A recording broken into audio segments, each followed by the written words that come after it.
Hey Bales, welcome to a little different video here. I'm going to speak about the movie indie game, the movie, and about the 3 games it contains. Indie game, the movie, is a movie created or published in 2012 by James Worski and Lisanne Payard.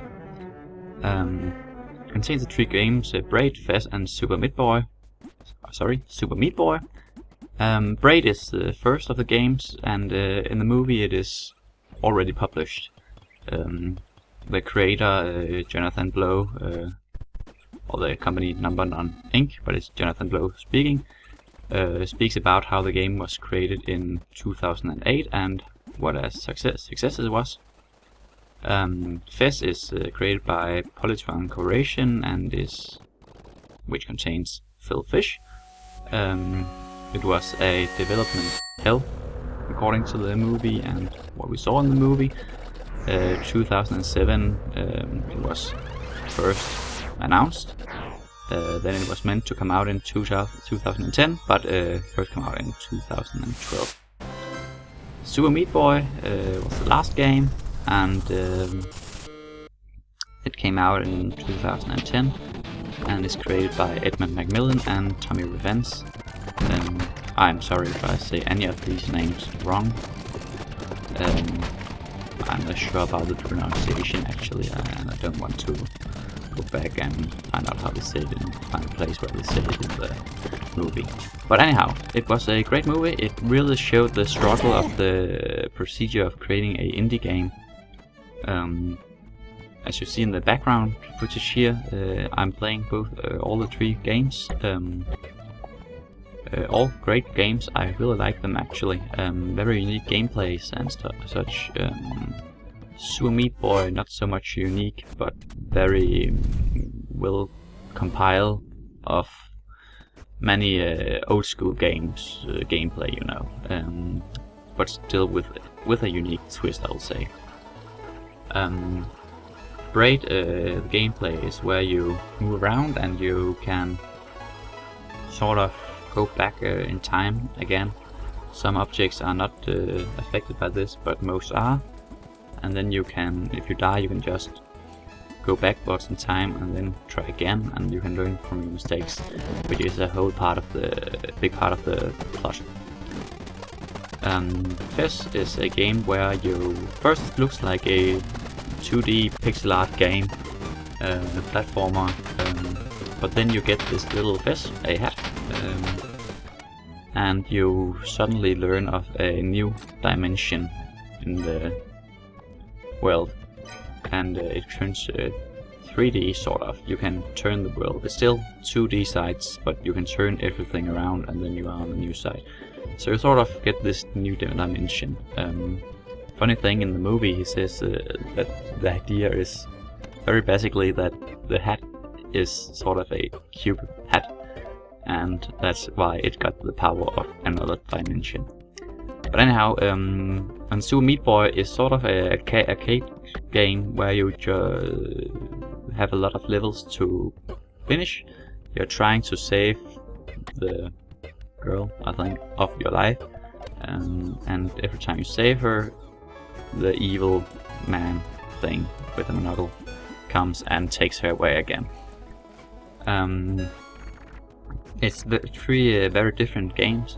All is side 2D side viewed games, except Fez is a little different there, but they're seen from the side all the games, and very interesting game styles. Braid has this unique time element, plus some of the levels is more different than so, with unique elements added in, like every time you move right you go forward in time, the whole level goes forward in time.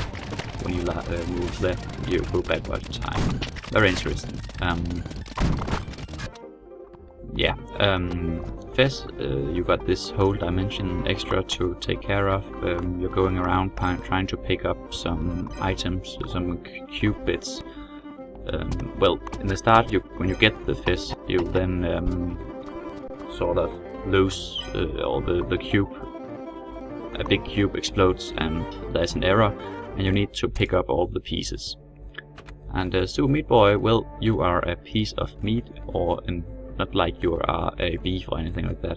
You are sort of a boy without any skin.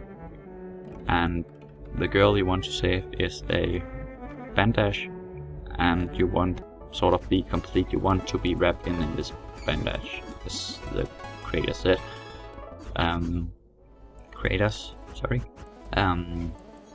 But very interesting gameplay, very arcade-like. It's very fast-paced. You have to run through it fast. There's some sort of bonus levels thing, warp zones, where it sort of suddenly becomes more old-school graphics. If I remember correctly, there is a Meat Boy game, a old Flash game, that was the game that spawned this game, by the same creators. And that game is sort of,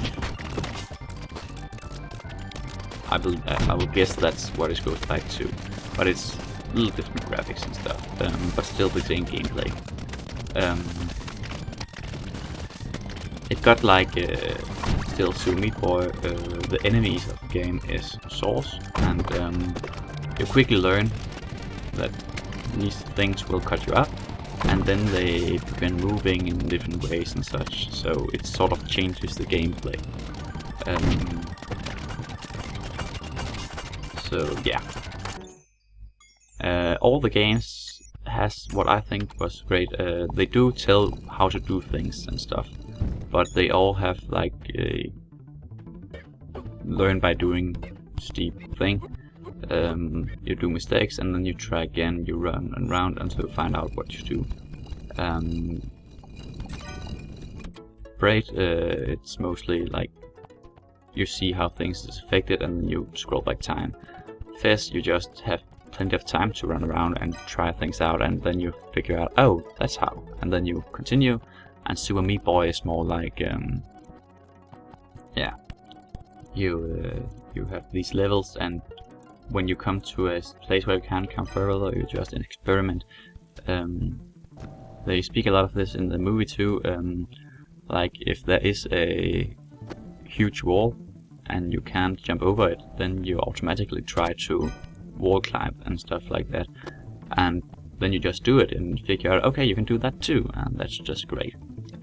Anyhow, this is 3 great games, a good movie, worth watching, and worth playing everything. I really enjoyed it. So yeah, it got my thumbs up. Yeah, so hope you enjoyed this little special video, and goodbye.